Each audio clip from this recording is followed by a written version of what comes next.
12 वर्षाचा अनुभव, 135 शेळ्यांचा समृद्ध फार्म, मोहाडीतील नागेश काळे यांचा आदर्श शेळी पालन व्यवसाय. कोरडवाहू भागात कमी भांडवलात जास्त नफा देणारा व्यवसाय म्हणून ओळखल्या जाणाऱ्या शेती पालनात मोहाडी साखरखेडा येथील नागेश यशराव काळे यांनी उल्लेखनीय यश मिळवले आहे. गेल्या 12 वर्षापासून ते शेळी पालन व्यवसाय करत असून सध्या त्यांच्या फार्मवर 135 विविध जातीच्या शेळ्या आहेत. शेळी पालन हा कमी जागा आणि भांडवलात चालणारा, विशेषतः ग्रामीण व कोरडवाहू भागासाठी फायदेशीर व्यवसाय आहे. योग्य जातींची निवड, शेड व्यवस्थापन, लसीकरण आणि खाद्य नियोजन यामुळे कमी खर्चात अधिक नफा मिळवणे शक्य होते, हे काळे यांनी सिद्ध करून दाखवले आहे. स्थानिक हवामानाला अनुसरून काळे यांनी उस्मानाबादी, जमुनापरी, सोजत, बोअर, बेटम, बरबेरी आणि बिटल या सुधारित जातींची निवड केली आहे. स्थानिक हवामानाला अनुसरून काळे यांनी उस्मानाबादी, जमुनापरी, सोजत, बोअर, बेंटम, बरबेरी आणि बिटल या सुधारित जातींची निवड केली आहे. या जाती मांस व दूध उत्पादनासाठी उपयुक्त असून त्यांची वाढ जलद होते. फार्म मधील गोठ्यामध्ये दररोज सकाळी सूर्यप्रकाश येईल याची काळजी घेतली जाते, ज्यामुळे शेड लवकर कोरडे होते व ओलसरपणा राहत नाही. शेड मध्ये हवा खेळती राहील अशी रचना करण्यात आली आहे. नियमित निर्जंतुकीकरणासाठी चुना टाकला जातो. विशेषतः पावसाळ्यात संसर्गजन्य रोगांचा प्रादुर्भाव वाढत असल्याने आठवड्यातून फवारणी करून जंतुनाशक व कीटकनाशकांचा वापर केला जातो. त्यामुळे विषाणू, बुरशी व रोगजंतूंचा नायनाट होतो. पावसाळ्यात सूर्यप्रकाश असलेल्या दिवशी शेळ्यांना मोकळ्या चरण्यास सोडले जाते.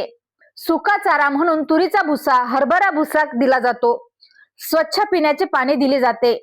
कधी गुळ, कधी काळे मीठ तसेच अल्प प्रमाणात चुना पाण्यात मिसळून दिला जातो. गोठा दिवसातून 2 वेळा स्वच्छ केला जातो, त्यामुळे शेळ्यांचे आरोग्य उत्तम राहते. गाभण काळात विशेष काळजी घेतली जाते. डिलिव्हरी नंतर शेळीला बाजरी, गूळ, तूर डाळ, उडीद डाळ, शतावरी पावडर आणि मिनरल मिक्सचर दिले जाते. 15 ते 20 दिवस दररोज 15 मिली कॅल्शियम दिले जाते. तसेच जंतनाशक व लिव्हर टॉनिक दिले जाते.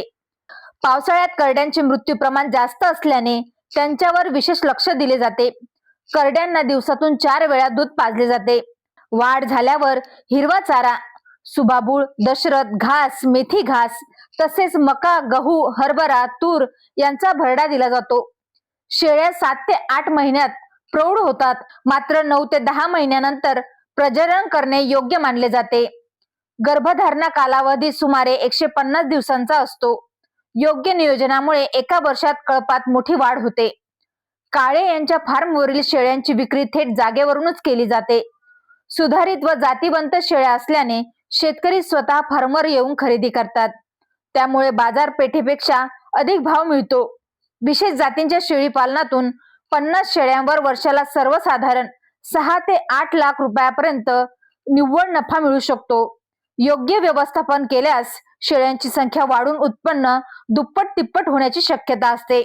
नागेश काळे नवीन शेतकऱ्यांना शेळी पालन व्यवसायाबाबत मार्गदर्शन करतात, तसेच शेळी पालन प्रकल्प उभा करून देण्यात मदत करतात.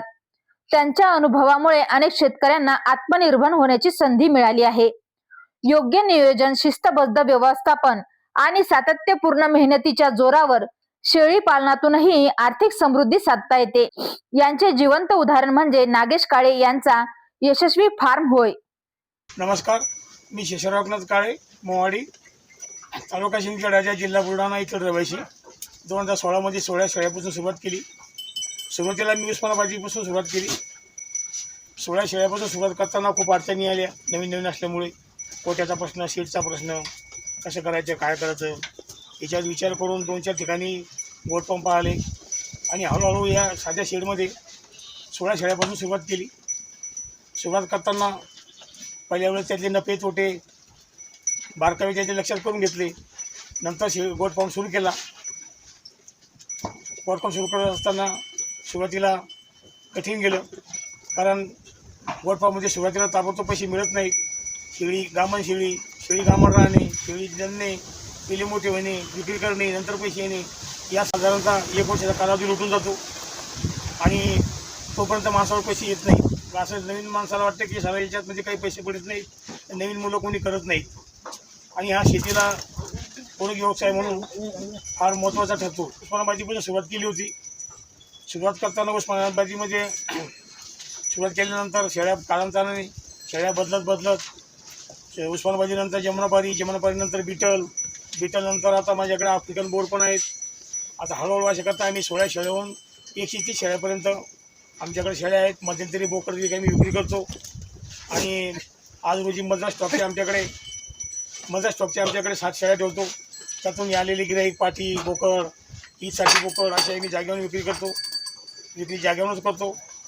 त्याच्यामुळे पुढे बाजारात जायचं काम नाही. सुरुवातीला शेड निर्मितीसाठी आम्ही लाकूड फाटे डिळी हे करून स्वतःच कमी पैशात कसा शेड तयार होईल शेड तयार केलं. आम्ही 60 बाय 90चं शेड ते फक्त 35 ते 40 हजार रुपये खर्चात केलं.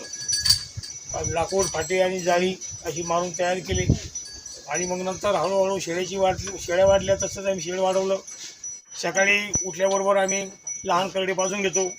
लहान करडे पाजल्यानंतर शेडची साफसफाई करून बकरी शेळ्या आम्ही फिरवायला रानात घेऊन जातो चारण्यासाठी. 2 तास चालल्यानंतर त्यांना कुटार पाणी हे टाकले जाते. तुरीचा भूस असो, सोयाबीनचा असो, हरभऱ्याचा असो अशा प्रकारे त्यांना भूस टाकले जाते सकाळी.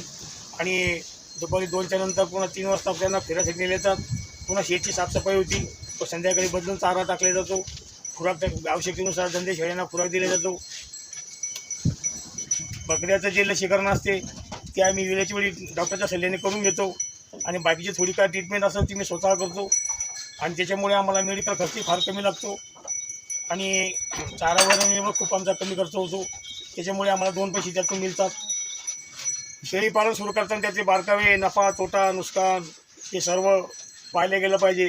नाहीतर यूट्यूबवर मोठमोठे व्हिडिओ पाहतो आपण की त्या शेळ्यापासून इतकी कमाई, इतक्या लाखाची तितकी कमाई असे करून ते काही खरं नाही. स्वतः करायची मेहनत असेल त्यांनीच शेळीपालन परवडते. माणसाकडून किंवा यूट्यूबवर पाहून आणि नवीन बाजारातून शेळ्या घेऊन माणसाची फसवणूक होते. त्याच्याकरता आपण स्वतः करून घ्यायच्या असल्या त्या शेळ्या स्वतः फॉर्म भरून घेतल्या गेल्या पाहिजेत.